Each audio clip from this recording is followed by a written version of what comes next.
Alright, g'day guys, I'm Michael Hatzer. So, a few days ago I decided to replace the IMS and the RMS in the Porsche Boxster, and also did the tensioners at the same time, checked the oil pan or the sump, made sure there was no debris in there.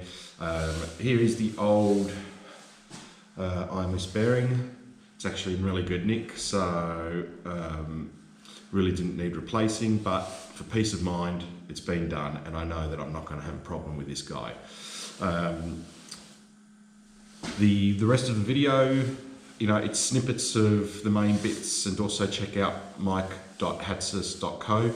I'll put a link in the bottom or at the end of the video, and I'll give you full instructions on the parts I use, plus part numbers, tools, and torque settings for the entire job. This is an 03 Boxster, so I don't think it's much different to anything from the the 5-chain to the 3-chain. You still only need to lock bank one, unlike what many people say, and you don't need to pull out all 3 tensioners. The job was pretty simple. The hardest bit of the job was to actually put the transmission in, get the transmission back in once that was once the job was completed. Outside of that, it's running fantastic. No chain rattle in the morning. Now just a few other minor little things to fix up. Enjoy the video. Right, g'day everyone. So today I'm actually going to attempt to do a few things to the Porsche. As you can see, I've already put it up on jacks. I've got the jack ready there for holding the engine up, and the other 2 sides, and just as a precaution I've also put the wheels on some Besser blocks, give you enough time to get out of the car in case one of the jacks was to fail or something like that. So what am I going to do today? I'm going to take out the transmission, do the IMS, do the rear main seal, and also put in the EPS oil flow modification.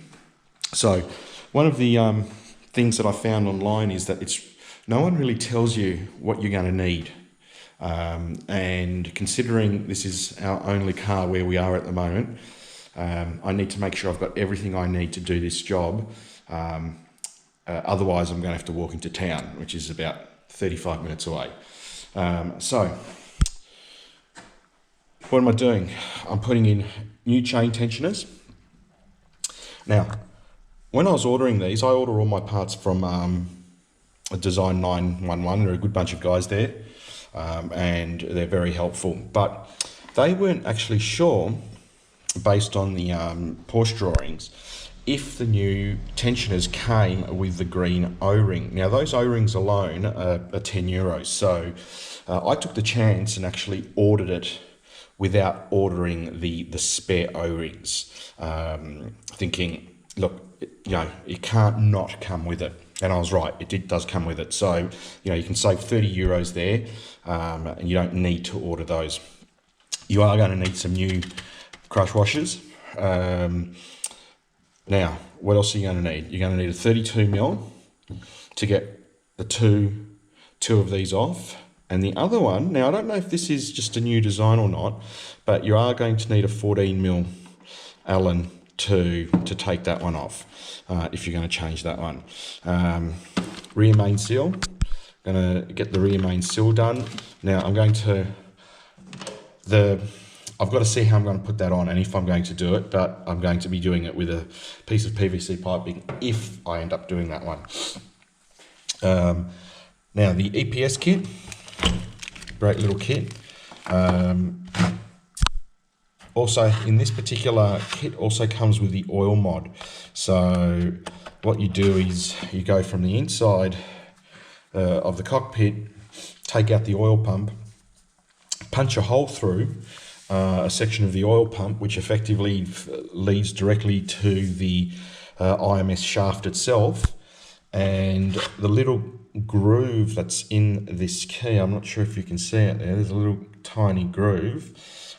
Lets a controlled amount of oil from the oil pump leak through that, and then into will flow through into the new bearing and push its way out this little hole up here, back into the engine block. You can see there's some movement on this bearing. Apparently this is normal. Apparently this is their thrust control. The bearing itself does look somewhat well made, and I'll just take this off.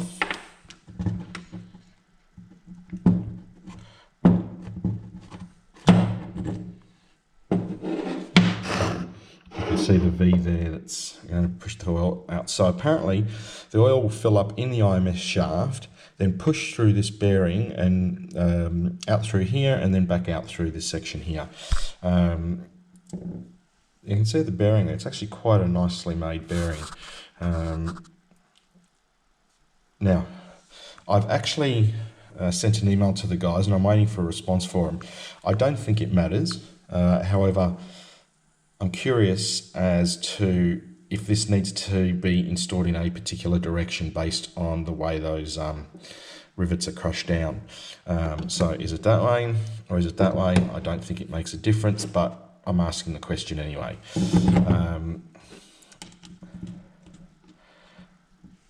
So that's that part of it. New screws, new caps. So everything we need there. Now, the other thing you're going to need before you attempt this is you're going to need a new set of flywheel bolts, stretch bolts, because you won't be able to reuse the old ones. Other tools you're going to need here is a TX55 for those. You're also going to need a 10mm square tool, which is for one particular screw on the back of the transmission itself. Hopefully this is not too big. This is the only thing I could get here, so this could be my Achilles heel at the moment. Some Loctite, a bit of EP3 grease, and only a touch to put the spleen back in on the clutch. Some clutch bolts for the pressure plate, and you're also going to need a tool to take out the old IMS bearing. This one I got off eBay and I'm hoping to God it's going to work okay. It does look a bit homemade, so you know, that's to be seen. You're going to need a torque wrench, breaker bar, and then everything else, you know, just your general tools that you're going to need to do the job. Another thing I discovered is make sure you get some reasonable quality stands. I have actually got 6 stands here, 4 for the wheels, and I'm only going to use 1 to hold up the engine block. Get yourself a good quality jack if you're going to try this at home. You're going to use it also to take out the transmission or the gearbox, so you know it's worth investing in a good jack. You know, I originally bought one of these cheaper ones and realised what a mistake that was. The other thing you're probably going to need to do is have a new filter on hand and engine oil to drain the oil, and a container to put the screws in so you know where you're grabbing them from. Now, at this point, I think that's everything you're going to need. Like I said, that doesn't include your normal general tools and everything else. A work light is also a good thing. Make sure you make the car safe. You know, definitely make it safe before you start anything. Give it a really, really good push. You know, this car, it shouldn't move. So when you try and push it, there should be absolutely no movement. You can be pretty sure you've done a good job of jacking it up. Now, I'm hoping I've given myself enough clearance at the back. I haven't actually measured that yet, but I have got some room to play. At the moment, I'm about 40 centimetres, so I'm hoping that will be enough to get the clutch out, and I've got a low profile jack, so I should be right. All right, well, let's get started on the work. So first thing I'm going to do is start by removing the exhaust. some of the panels underneath, cross member bars, and the exhaust, and that should then expose enough to make sure that all my tools are going to be adequate, especially that square bit. And after that, I'll start by taking out the transmission. Then we'll lock the engine into top dead center, drain the oil, take out the tensioners. Flywheel needs to come out. Now that's actually one tool I haven't got, so I need to make that up. I need a way of actually locking the flywheel in place. So hopefully I've got a bit of chain or a bit of metal that I can draw some holes in and use that to lock it in place. And what else? And then we'll start and see if we can get the IMS out. When you get these cars, I think the IMS is a bit overrated in the issue, especially nowadays, because they're tried and tested, they've gone through it. But on the opposite side to that, you can say, well, it's had a lot of Ks, and this car's done 170,000 kilometres. So it could be on its way out. For the peace of mind, and if you're up to doing it yourself, change it. I mean, the chances are I'm going to open this up and there'll be absolutely nothing wrong with the bearing. But at least I have peace of mind, and I know, that I'm not going to blow the engine up sometime soon because of the IMS. Could be because of something else, but not of the IMS. It will always niggle at you if you don't get it done. And I think regardless of it being an issue or not, it's so overrated. There's so much hype about it that you can't sort of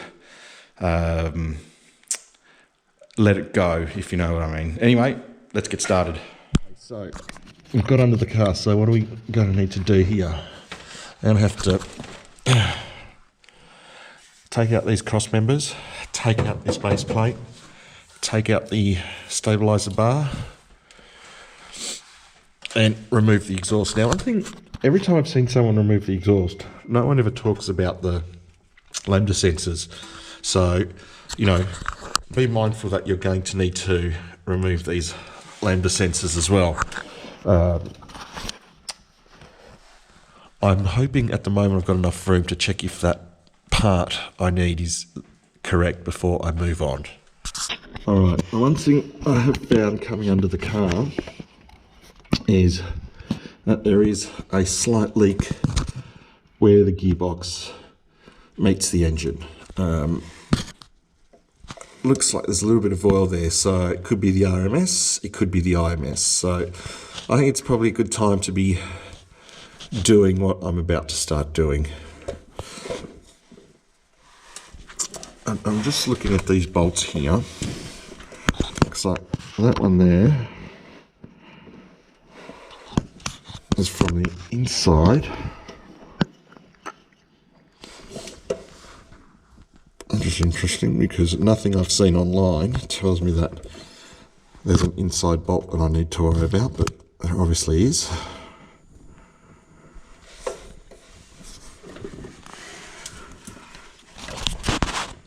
I'm not sure if that one there is the one for the square bit that I need, so I'll try that, but it looks like I have ample room to get that in, so hopefully that will be okay. Alright, so what I'm doing here now is I'm undoing these. Now, I'm using my torque wrench to tell me what newtons this came off at. So, the first one came off at 58.2, and I'm going to reset this now. I'm going to try the second one.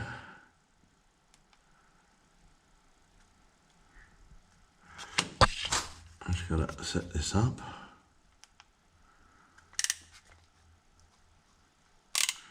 I'll put the camera down. Hopefully you guys can still see.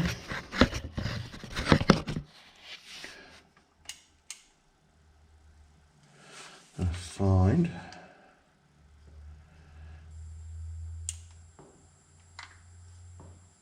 Right. Let's have a look if the next one's the same. Okay, so that did 54.8. Next one.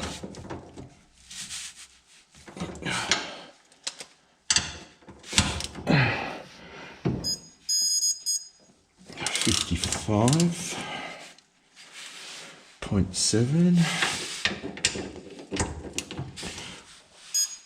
Oh, that one was very loose. That was 41. And I think someone else has been down here.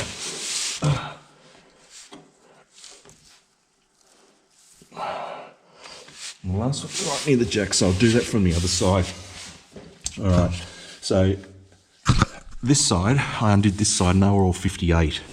These sides have varied a bit and they're going to 55, 47. So I'm going to look it up, but I'm just recording it down as 58, and that's what I'll put. At least I know what they came off at.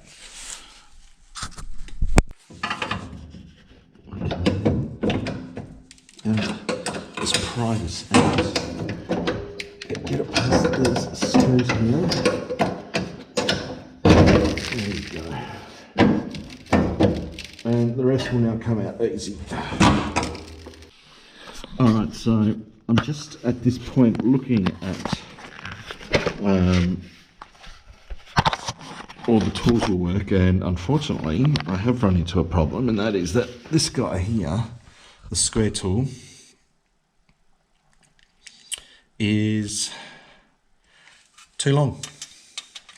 So I now need to find a way to get into town, take this back and swap it over for a smaller tool. And then even between here and here, there's going to be a potential issue. So I'm going to have to check with the breaker bar on it if it will fit in there. Also, the other thing I'm going to do is I'm going to quickly try and loosen the exhaust screws on both sides and make sure I can do that. And the rest should be pretty straightforward if those ones come out. I know these will come out, the stabilizer, because I've only just replaced the bushes on them not long ago, as well as the links. So let's see how I'm going to get into town. I've taken out the exhaust, the sway bar, and all the bottom brackets. I had to go get another piece, and luckily one of the neighbours gave me a lift into town. So now I'm going to take out this back rear bar. I've got to disconnect the gear levers, the transmission supports, and alright, so I've taken out the drive shafts. Wasn't difficult, nothing's been difficult so far, but it is a bit fiddly because you can see I've got the wheels chocked up. Sorry, let me turn that the right way. I've got the wheels chocked up, and actually I need to get out of underneath for a second, drop this back down.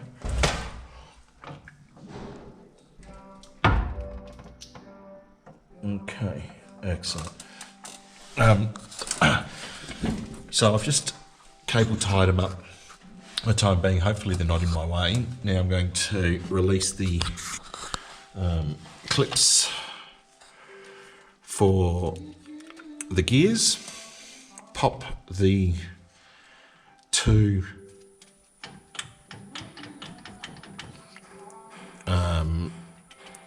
I don't know what you call these, the little sockets off. And next thing I'm doing is taking these clips off. So these just seem to be like quite simple, simply clipped in.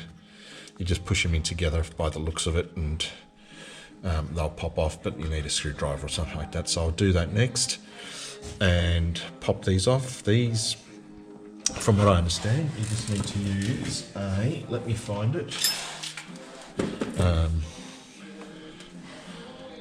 a pry of some sort.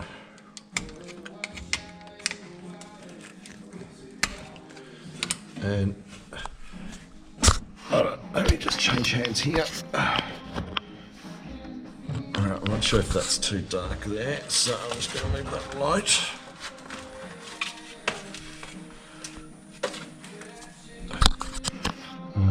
And then just, apparently you just pop them off, but I'm just going to check if this has any type of clip holding it in. Doesn't seem to be.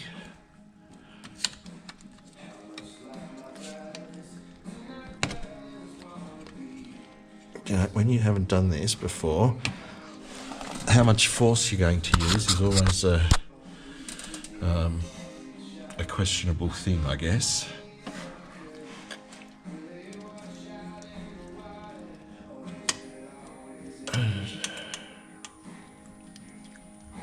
Okay. Well, being an 03, I don't think it's got any type of other circlips on this, so I'm going to put the camera down and give it a go and come back soon. GoPro, stop recording. Alright, so I've got the two levers off now. What's interesting about these is you don't actually have to try and take the clip off. These two edges here actually wedge into, you can see the two little clips, the two little edges there, wedge into that. So all you need to do is move these forward enough and use your pry at the bottom to pull this whole thing up. What's that in my hand? That's the best way to do it. I can see there's some, this rubber here seems to be going, so that might be, that one's already gone. I might find something to put on that, but I don't know if it's actually how important that is right now. I'll work something on that. So yes, I did have to unscrew these two screws just to get this one through here, and I've put them back and I've left all of that mechanism there. I don't believe it's going to be in my way at all. So now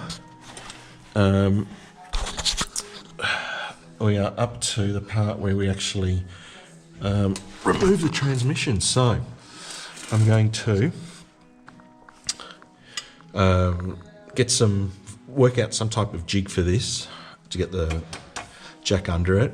I'll undo the two engine side mounts first.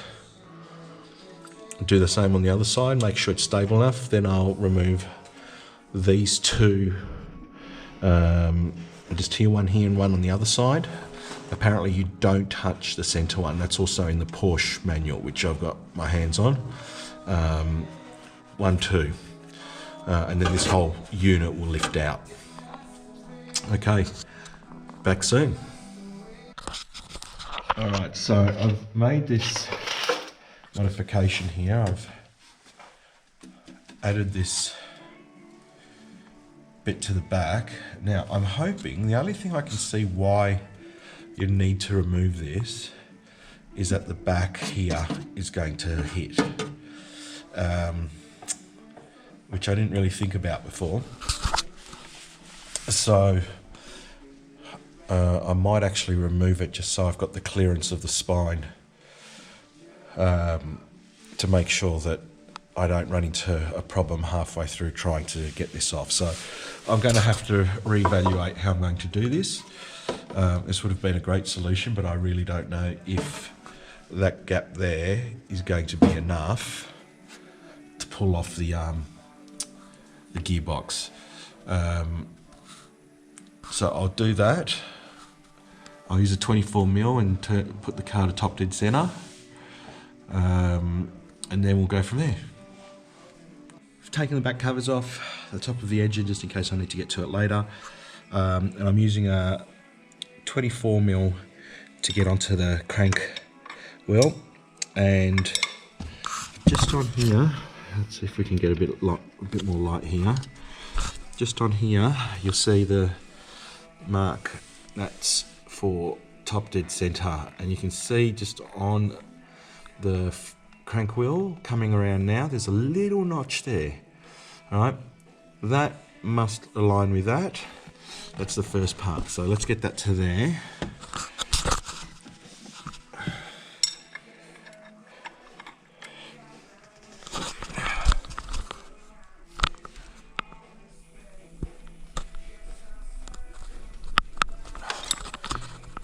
Right, so we should be pretty much right on top dead center there.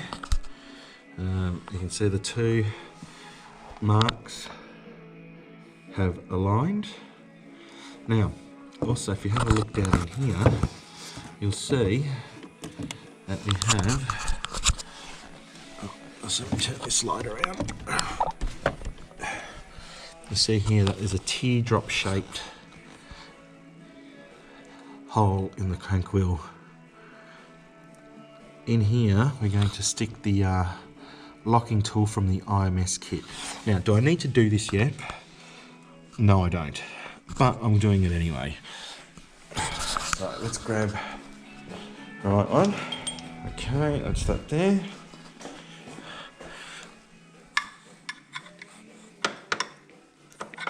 Oh, is this one too long? Yep, it's too long, that one. Let's try the other one.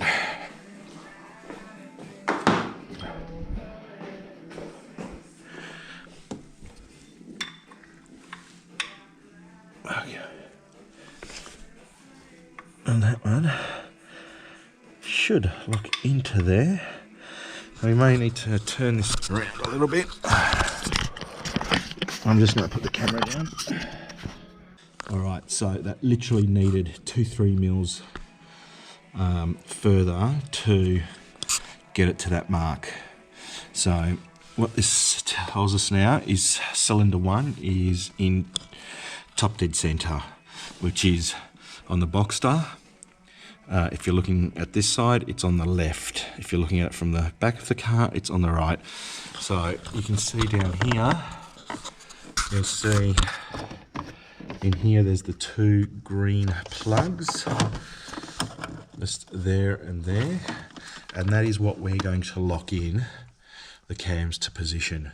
Now, I've spoken to a number of reputable technicians, and they said you don't need to lock in both sides.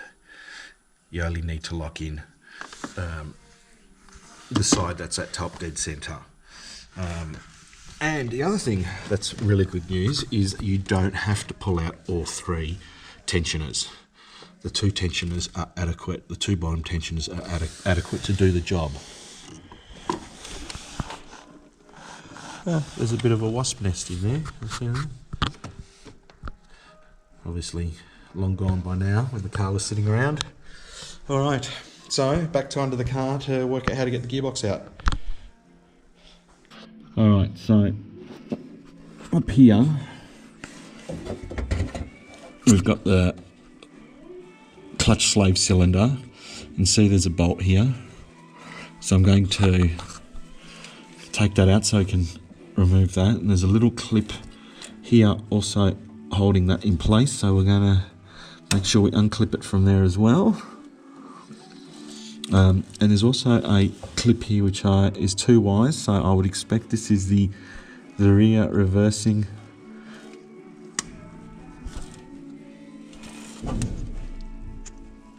light. I'm going to work out how that one comes off, so I'll take that off next. That one screw. Now in my car it's only got 1 screw. I thought they had 2, but it doesn't seem to be 2 in this, so I'm going to take the one out and see how we go. Alright, I've taken out the slave cylinder here, and you can see there's a boot on the inside. There's this pin that sits there. Now this is super wobbly. I don't know if this is normal, to be perfectly honest. I mean, the boot itself looks good. Doesn't look like it's got anything wrong with it. So I think it's probably normal, but so this sort of stays in place, I'm just going to put a bit of tape around here. And I'm going to cable tie it up to the line itself. I've put a bit of tape on the front of that, and just cable tied it up to the line itself. So even though it's hanging, it's out of my way and it shouldn't create any issues. Now I'm going to start removing the clip and then start removing the bolts. One thing that no one ever tells you is, I don't know, I'm sure all of them are the same. So this side has 1, 2, 3, 4, and the other side has 4 bolts as well. But on the other side, I'll show you later on, one of them is actually from the opposite end, so it's not from this side. Anyway, we'll get to that when the time's right. The reversing plug has this little push spring. If you have a look inside, when you push down, it moves the metal out of the way and allows you to pull it out. So if you're wondering how to get this off, push down, jiggle it out, and that's it. It'll just sit there. This is what I had to use to get to the top bolt. I've had to use a extension, and what I like to do is actually keep my torque wrench on there when I'm undoing the bolts to check what they're at when they're coming off. Now I know the clutch was changed on this car before I bought it, but I don't think it's been torqued to spec. So you know, all the bolts so far I've taken off, or the two top ones on the left hand side have been 40 foot-pound, then 70. The bottom one with the tri square, I actually had to use this piece here, so I'm not sure what it torqued to, so I'm going to work out how to potentially cut this side off here, grind this down to fit into a socket of some sort, and then hopefully I can use that to torque it properly. On the other side, there's the one bolt which was from the back side, which is a nut, as far as I can tell. So I've just got these three to do, and then I'll get the transmission mounts undone. Or actually I'll need to support the transmission first, get the transmission mounts undone, and then go from there. I've got the transmission out, or the gearbox. The wife came to help me take it down. This has not long ago had a new clutch put in it. So, so says the previous owner. And by the looks of it, it looks like it has been replaced. You can see the IMS under there, and it's looking pretty oily. So let's get this clutch plate off and work out what the hell's happened in there, and see where the oil leak's coming from. Good thing is I bought a new rear main seal and a IMS to do. So what I don't have though is a centering tool for the clutch plate. So I'm going to try and find a piece of timber or modify something to see what I can make to go in there to hold it center when I put it back on. And I'm going to mark the plate as well, and where the gears and everything else are, so I just know how things have gone on, off, you know, roughly at the same position. All right, back soon. All right, so what I've had to do is, I have this old inner tie rod that I replaced not long ago. I've ground down the nuts and positioned and put a bit of Loctite on that one. And I'm using this because I don't have a centering tool for the spline, where the clutch plate goes into. I've created this that goes in and slides all the way through into there, like so, to hold it into position. So that should hopefully do the job while I take this apart and put it back together, just to stop it from dropping or everything dropping down. Now, also make sure you wear a mask when you do this. Dust is really bad. Even though I've got the engine locked in top dead center, there's no way this is going to spin, but I didn't want to put pressure on the other side, and for that reason I still ended up making a little jig here that bolts into one of the chassis bolts and into the pressure plate bolt cover, and just use that as an assistant to help me undo these bolts. Now, I've seen on a few videos that people actually completely take these out and then go to pull this off, and the thing weighs a ton. So I'm not going to do that. I'm going to just leave 2 screws in there, and then I'm going to try and take this off.